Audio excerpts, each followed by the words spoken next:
Hello students, this is our new numerical based on three-phase circuit. In this particular numerical, you have to solve this numerical as per delta connected and as well as according to star connected load.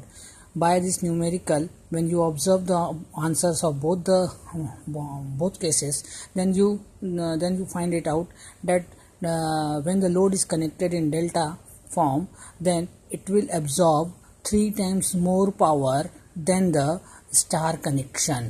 Okay है ना. That means जब load को आप delta connected में connect करके रखोगे delta form में, तो वो 3 टाइम्स ज़्यादा पावर एब्जॉर्ब करेगा वही लोड अगर स्टार कनेक्शन में आप कनेक्ट करते हो उससे. ओके तो ये पर्टिकुलर क्वेश्चन है. यहाँ पर गिवन डेटा आपके पास अवेलेबल है. ये पहला केस मैंने लिख दिया है यहाँ पे, case 1 when load is delta connected. तो इसके अकॉर्डिंग ये डायग्राम बना. लाइन वोल्टेज 400 वोल्ट है, फ्रिक्वेंसी 50 हर्ट्ज है, 15 ओम का रेजिस्टेंस है, 0.03 हेनरी का इंडक्टेंस है. एल की वैल्यू है, इसलिए यहाँ आपको एक्सएल की वैल्यू निकालना पड़ेगा. तो ये देखो यहाँ नोट करके मैंने लिख के दिया है. In this numerical there is L is equal to 0.03 henry is given. So we have to calculate inductive reactance XL. Okay ये आपके अंडरस्टैंडिंग के लिए है. एग्जाम वगैरह में आपको इसको लिखना नहीं पड़ता है. ओके तो XL is equal to find करोगे आप, तो एक्सएल का फार्मूला आपको ऑलरेडी मालूम है, 2πfl होता है. तो ये हो जाएगा 2π इंटू 50 इंटू 0.03. तो ये हो जाएगा 9.424 ohm. Step number 2 to find impedance ZPH. ZPH is equal to root of R का स्क्वायर प्लस एक्सएल का स्क्वायर का रूट ऑफ. तो ये हो जाएगा आपको 17.714 ओम. तो ये पर फेज इम्पीडेंस निकल गया है ना. ये आपको निकालना ही है क्योंकि आपको फाइंड आउट करने के लिए क्या क्वांटिटी बोला है, फेज और लाइन करंट निकालना है और पावर एब्जॉर्ब निकालना है. तो इसके लिए आपको इम्पीडेंस पता होना ज़रूरी है ना. अब नेक्स्ट स्टेप में आपको फाइंड आउट करना है to find phase current IPH. तो IPH is equal to formula होता है VPH upon ZPH.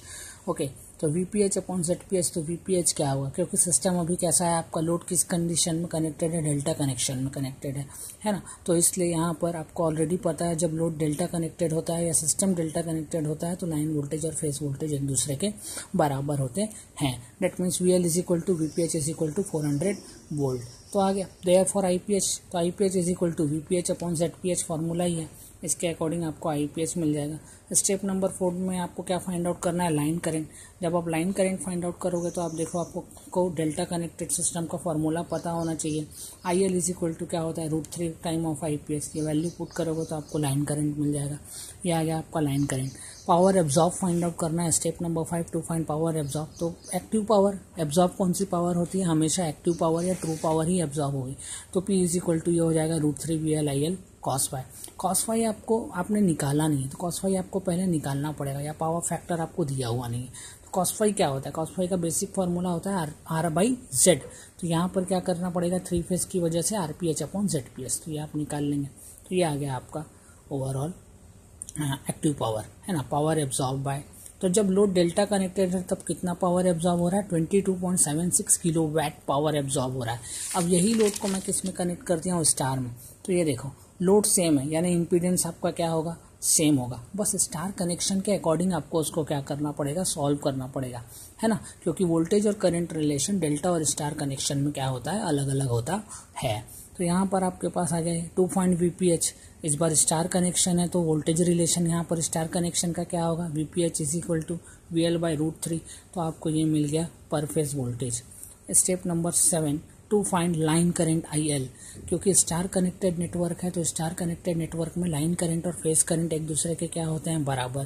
That means अगर मैं फेज करंट निकाल लेता हूँ तो IPH is equal to VPH upon ZPH. देखो डेल्टा कनेक्शन में VPH की वैल्यू 400 वोल्ट थी, जबकि स्टार कनेक्शन में VPH की वैल्यू क्या है, 230.94 वोल्ट. ओके तो ये आ गया आपका IPH और IL एक दूसरे के बराबर 13.03 एम्पियर. अब आपको क्या करना है, पावर एब्जॉर्ब फाइंड आउट करना है, किसके लिए, स्टार कनेक्शन के लिए है ना. तो पावर फैक्टर वही रहेगा, cos phi की वैल्यू वही रहेगी क्योंकि लोड तो चेंज किया नहीं हो आपने. फॉर्मूला क्या होगा पावर का, वो भी सेम रहता है, P is equal to √3 into VL into IL into cos phi. But value किसकी चेंज हो रही है, यहाँ पर लाइन करंट की वैल्यू चेंज हो गई. तो देखो स्टार कनेक्शन का आपको वैल्यू कितना है, P is equal to 7.58 kilowatt. अब ये नोट देखो, ये भी आपको लिख कर नहीं देना पड़ता है एग्जाम में. ये मैं आपके अंडरस्टैंडिंग के लिए बताया हूँ कि इस पर्टिकुलर न्यूमेरिकल को आप सॉल्व करके ये समझ सकते हो कि सेम लोड जब डेल्टा में कनेक्टेड होता है तो वो वो ज़्यादा पावर एब्जॉर्ब करता है, जैसे इस पर्टिकुलर न्यूमेरिकल में 22 किलोवाट पावर एब्जॉर्ब किया है, और वही लोड को जब आप स्टार में कनेक्ट करती हो तो वो कम पावर एब्जॉर्ब करता है, जैसे यहाँ पे 7.58 किलोवाट, यानी अप्रॉक्सीमेट 3 टाइम्स ज़्यादा पावर एब्जॉर्ब होता है डेल्टा कनेक्टेड लोड में। ओके, है ना।